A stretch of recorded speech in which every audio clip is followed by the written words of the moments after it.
Hi everyone! In my few previous videos, I talked about the moral injury and how we work with it, how we can help the person.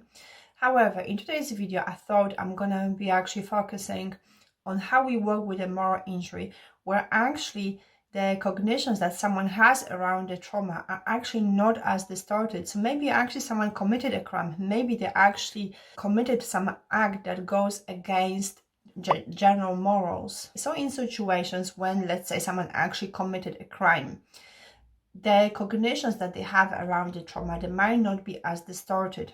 So in those situations, actually challenging those cognitions wouldn't be helpful. It just wouldn't be right to work like that. But instead, what we can do, we can help the person to reevaluate the meanings that they give to the trauma, so they can develop maybe more balanced way of looking at what has happened. So that means that we don't deny completely what maybe they have done, but at the same time we try to have a more balanced way of looking at it, because still, even though they may committed the crime, there might be that rigidity, this white and black way of looking at the trauma event. And in situations like that, it might be also very helpful to actually help the person to come to terms with what have happened, and also to help them to accept the consequences of their actions, and also helping them to find new ways of living, new meanings in their life with the consequences of their actions. However, more often I actually find myself working with people who actually overestimate their responsibility over what has happened. Now, if we look at the certain rules that we are guided by within our society, for example, killing is not acceptable. If we see that someone is in some obvious trouble, that maybe someone is dying, we are being expected to go and help the person. But in certain situations, like soldiers, they are actually encouraged to kill. Journalists, for example, they are being instructed to don't intervene in any situation that they're reporting on. In some situations, when working with moral injury, it might be actually quite helpful to guide the person using the Socratic questions, to actually help them to almost detach from the situations and see what has happened from like an observer point of view. Additionally, we can also psychoeducate the person about our basic responses that are being activated in those extreme situations of atrocities. We also have a really interesting social psychology research done by Milgram and Zimbardo, explaining our capacity really to do these unmoral acts when we are being told to by someone who's in authority.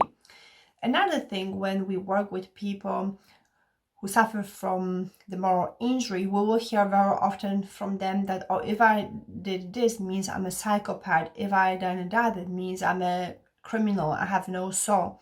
And then we can actually explain them that the psychopaths or people who've committed hideous crimes, they might not be able to feel any remorse. They might never actually regret what they have done. Overestimating responsibility in context of moral injury is actually one of the major issues when we work with.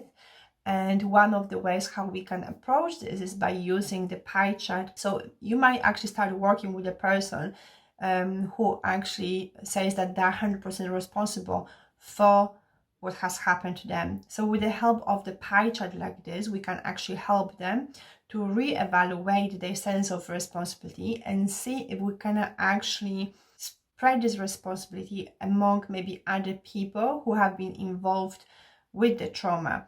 And in that way, we can then help a person to develop maybe more balanced sense of their responsibility. Another example that we can look out for when working with a moral injury is that people sometimes they might have this sense of being a superhuman, and they will have this narrative of I should have helped the person, I should have saved them. And it might be that, they were in a car crash, they were stuck in a car, they were not able to get out, and there was someone lying next to them, and then the person maybe died, and they feel responsible for not helping them, even though they were not even able to help themselves. Or we could also have people who actually go back in time and they just ruminating about what have happened, and they would just have this narrative around, if I've only have taken a different bus, if I have only haven't taken this turn. Or we could have people as well who maybe they were overgeneralized. So someone might be saying that if I was not able to save this patient means I'm not a good doctor, so I shouldn't be actually working in my profession. And very often when working with moral injury, when working with those kind of patterns of thinking, we can simply use Socratic questioning to help the person to see whether some of these ways of thinking are distorted, whether there is some truth to that, but then at the end actually coming up with like more balanced way of looking at the situation. Another really simple intervention that we can use when working with the moral injury is actually using the imagination. So first of all, we can ask the person to think of someone to whom they can trust and someone who's always been there for them. And now in the imagination, they need to tell the person about what has happened. And then they will have to have this dialogue between themselves and the person. And they will have to obviously think about the responses that possibly they might receive from their friend based on, you know, their relationship that they already have with them. And for some people, it might be actually very difficult to engage in intervention like this. But then what we can do, we can actually do it the other way around. So the person with a moral injury has friend coming over to them, and the friend actually tells them about their trauma, the same trauma that has happened to the person with the moral injury. And then we can see whether the person with moral injury can offer any compassion and understanding to their friend. And that all is done only within their imagination. In some cases, when working with a moral injury, very important aspect of our work, it will be actually focusing on helping the person to actually move on from the trauma.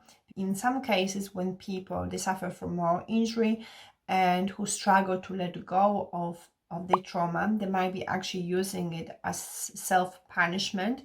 So they might have this anger that they're directing towards themselves. They keep on ruminating about what has happened.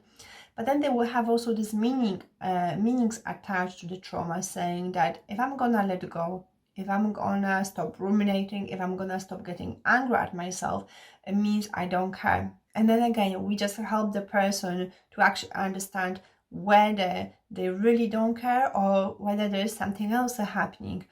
And we can also look at pros and cons of actually keep staying with the trauma and keep feeling the anger and keep on ruminating. And then we can also see whether maybe there are other ways of where they can direct this energy that at the moment they're actually spending on maybe ruminations and feeling angry.